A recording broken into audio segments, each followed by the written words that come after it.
മക്കളെ, അപ്പോൾ ഈ ഒരു വീഡിയോയിലൂടെ നമ്മുടെ നീറ്റ് 2025 കൗൺസിലിങ്ങിന് നിങ്ങൾക്ക് ആവശ്യമായിട്ടുള്ള ഡോക്യുമെൻറ്റ്സ് ആണ് മിസ് പറയുന്നത്.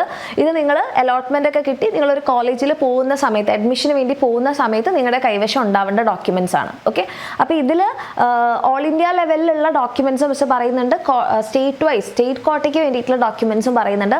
അതിൽ ഓൾ ഇന്ത്യ ലെവലിലുള്ള ഡോക്യുമെൻറ്റ്സ് സ്റ്റേറ്റ് വൈസിനും വേണ്ടതാണ് കേട്ടോ. അപ്പോൾ ഞാൻ സെപ്പറേറ്റ് സ്റ്റേറ്റ് കോട്ടയ്ക്കുള്ളത് പറയുന്നത് അത് നിങ്ങൾക്ക് സ്റ്റേറ്റ് വൈസിന് നിർബന്ധമായിട്ട് ഉണ്ടായിരിക്കേണ്ട ഡോക്യുമെൻറ്റ്സ് ആണ്. ഓക്കെ, അപ്പോൾ ഇത് നിങ്ങളിപ്പം അഡ്മിഷൻ എടുക്കാൻ പോകുന്ന ആൾക്കാരായാലും ഇനി അതല്ല അടുത്ത വർഷത്തെ നീറ്റ് എക്സാമിന് വേണ്ടി പ്രിപ്പയർ ചെയ്യുന്ന മക്കൾക്കെല്ലാം കാണാം, നിങ്ങൾക്കും അറിഞ്ഞിരിക്കാം നിങ്ങൾ ഇനിയിപ്പോൾ നെക്സ്റ്റ് ഇയർ നീറ്റൊക്കെ ക്വാളിഫൈ ചെയ്ത് നിങ്ങൾ അഡ്മിഷനൊക്കെ പോകുന്ന സമയത്ത് എന്തൊക്കെയാണ് ഡോക്യുമെൻറ്റ്സ് വേണ്ടതെന്നുള്ളത്. ഓക്കെ, സോ ആദ്യം തന്നെ നമുക്ക് വേണ്ടത് നീറ്റിൻ്റെ അഡ്മിറ്റ് കാർഡ്, NTA തന്നെ ഇഷ്യൂ ചെയ്തിട്ടുള്ള അഡ്മിറ്റ് കാർഡ് നമുക്ക് അത്യാവശ്യമാണ്.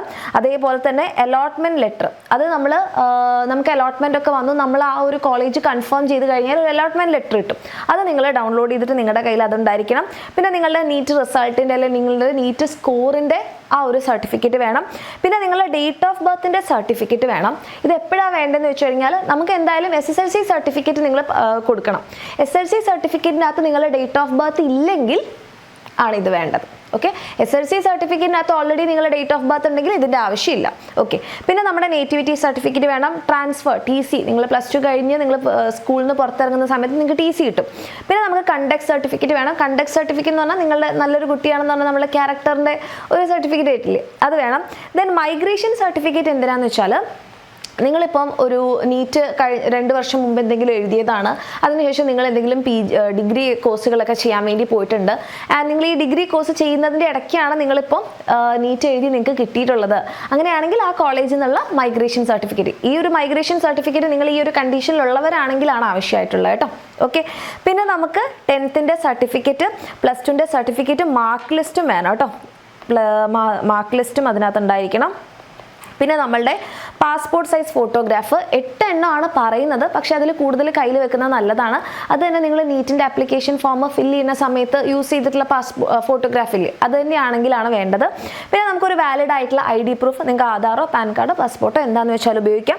പിന്നെ നിങ്ങളുടെ കാറ്റഗറി സർട്ടിഫിക്കറ്റ്, ഇപ്പം നിങ്ങൾ എന്തെങ്കിലും റിസർവേഷൻ നിങ്ങൾക്ക് ഉള്ള ആൾക്കാരാണെങ്കിൽ, ഇപ്പം OBC നോൺ ക്രീമി ലെയറിലൊക്കെ ഉള്ള ആൾക്കാരാണെങ്കിൽ നിങ്ങൾക്ക് ആ റിസർവേഷൻ കിട്ടണമെന്നുണ്ടെങ്കിൽ ഈ സർട്ടിഫിക്കറ്റ് വേണം. പിന്നെ SC ST EWS അങ്ങനത്തെ റിസർവേഷൻ നിങ്ങൾക്ക് കിട്ടുന്നുണ്ടെങ്കിൽ അതിൻ്റെ സർട്ടിഫിക്കറ്റ് വേണം. അത് പ്രത്യേകം ശ്രദ്ധിക്കുക. അത് നിങ്ങളുടെ വാലിഡ് ആയിട്ടുള്ള സർട്ടിഫിക്കറ്റ് ആണോ നിങ്ങളുടെ കയ്യിലുള്ളതെന്നൊന്ന് ചെക്ക് ചെയ്യാം. ഓക്കെ, അപ്പോൾ ഓരോ സർട്ടിഫിക്കറ്റിനും ഓരോ വാലിഡിറ്റി അല്ലേ, അതൊന്ന് ചെക്ക് ചെയ്യാം. അതുപോലെ PWD സർട്ടിഫിക്കറ്റ് അത് വെക്കുക. പിന്നെ നമ്മൾ NRI കാൻഡിഡേറ്റ്സ് ആണെന്നുണ്ടെങ്കിൽ, നിങ്ങൾ NRIs ആണെങ്കിൽ ആണ് ഈ ഒരു പറയുന്ന സാധനങ്ങൾ നിങ്ങൾക്ക് ആവശ്യം കേട്ടോ. അതായത് സ്പോൺസറുടെ പാസ്പോർട്ടിൻ്റെ ഒരു കോപ്പി പ്ലസ് എംബസി സർട്ടിഫിക്കറ്റ്, പിന്നെ സ്പോൺസർഷിപ്പിൻ്റെ എഫിഡവിറ്റ്, അതുപോലെ തന്നെ confirming the sponsor's commitment to covering all the study expense throughout the entire duration of the programme. പിന്നെ affidavit detailing the relationship between the candidate and the sponsor തമ്മിലുള്ള റിലേഷൻഷിപ്പിൻ്റെ, ഇത് നിങ്ങൾ NRI candidates ആണെങ്കിൽ മാത്രം മതി. ഓക്കെ, ഇനി നമ്മുടെ സ്റ്റേറ്റ് കോട്ടയിലേക്ക് വരുന്ന സമയത്ത് ഈ പറഞ്ഞ സാധനങ്ങളെല്ലാം സ്റ്റേറ്റ് കോട്ടയിലും വേണം. ഇപ്പോൾ മിസ് പറഞ്ഞ TCയും കണ്ടക്ട് സർട്ടിഫിക്കറ്റും 10th +2 പാസ്പോർട്ടും അതൊക്കെ വേണം. അത് കൂടാതെ സ്റ്റേറ്റ് കോട്ടയിലേക്ക് വരുമ്പം എക്സ്ട്രാ നിങ്ങൾക്ക് വേണ്ടതാണ് ഒന്ന് ഡൊമിസൈൽ സർട്ടിഫിക്കറ്റ്. ഡൊമിസൈൽ സർട്ടിഫിക്കറ്റ് എന്ന് പറഞ്ഞിട്ടുണ്ടെങ്കിൽ നിങ്ങൾ ആ സ്റ്റേറ്റിലുള്ള ആളാണ് എന്ന് കാണിക്കുന്ന സർട്ടിഫിക്കറ്റ് ആണ് ഡൊമിസൈൽ സർട്ടിഫിക്കറ്റ്, അതെന്തായാലും വേണം. പിന്നെ എഫിഡവിറ്റ് ഓഫ് ഗ്യാപ്പ് ഇയർ, നിങ്ങളിപ്പോൾ എന്തെങ്കിലും ഒരു ഗ്യാപ്പ് എടുത്തിട്ടുണ്ടെങ്കിൽ, നിങ്ങൾ +2 കഴിഞ്ഞൊരു ഗ്യാപ്പിന് ശേഷമാണ് നിങ്ങൾ നീറ്റ് എഴുതുന്നതെന്നുണ്ടെങ്കിൽ ആ ഗ്യാപ്പിൽ നിങ്ങൾ എന്ത് ചെയ്തു എന്നുള്ളതിൻ്റെയാണ് ആ ഗ്യാപ്പ് സർട്ടിഫിക്കറ്റ് വരുന്നത്. പിന്നെ മെഡിക്കൽ ഫിറ്റ്നസ് സർട്ടിഫിക്കറ്റ്, ഇത് ഏതെങ്കിലും ഒരു ഗവൺമെൻറ് ഹോസ്പിറ്റലിൽ നിന്ന് തന്നെയാണ് നിങ്ങൾക്ക് കിട്ടേണ്ടത് കേട്ടോ. അതായത് നിങ്ങൾ ഈ ഒരു കോഴ്സ് ചെയ്യാൻ MBBS ചെയ്യാൻ നിങ്ങൾ മെഡിക്കലി ഫിറ്റ് ആണെന്നുള്ളതിൻ്റെയാണ് ഈ ഒരു മെഡിക്കൽ ഫിറ്റ്നസ് സർട്ടിഫിക്കറ്റ്.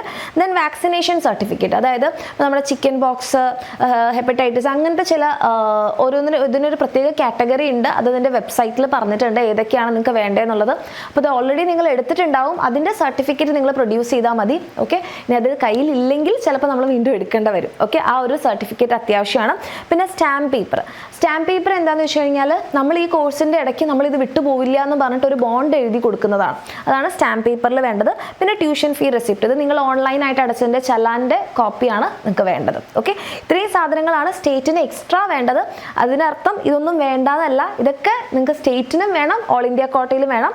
സ്റ്റേറ്റിന് നിങ്ങൾക്ക് സ്പെഷ്യലായിട്ട് വേണ്ടത് ഈ കാര്യങ്ങളാണ്. അപ്പോൾ ഇത് ക്ലിയർ ആയി എന്ന് കരുതുന്നു. കാര്യങ്ങളൊക്കെ സെറ്റാക്കി വെക്കാം. All the very best. നിങ്ങൾ ആഗ്രഹിച്ച കോളേജിൽ തന്നെ നിങ്ങൾക്ക് എല്ലാവർക്കും അഡ്മിഷൻ കിട്ടട്ടെ. ഓക്കെ, അപ്പോൾ അടിപൊളിയായിട്ട് പഠിക്കുക. ഇനി നെക്സ്റ്റ് ഇയർ നീറ്റ് എക്സാം എഴുതി ക്വാളിഫൈ ചെയ്യാൻ പോകുന്ന മക്കൾക്ക് എല്ലാവർക്കും ഓൾ ദി വെരി ബെസ്റ്റ്. ഈ കാര്യങ്ങളൊക്കെ കേട്ട് നിങ്ങളതൊക്കെ നിങ്ങളുടെ ഒരു ഫ്യൂച്ചറിന് വേണ്ടിയിട്ട് എടുക്കുക. Okay, thank you.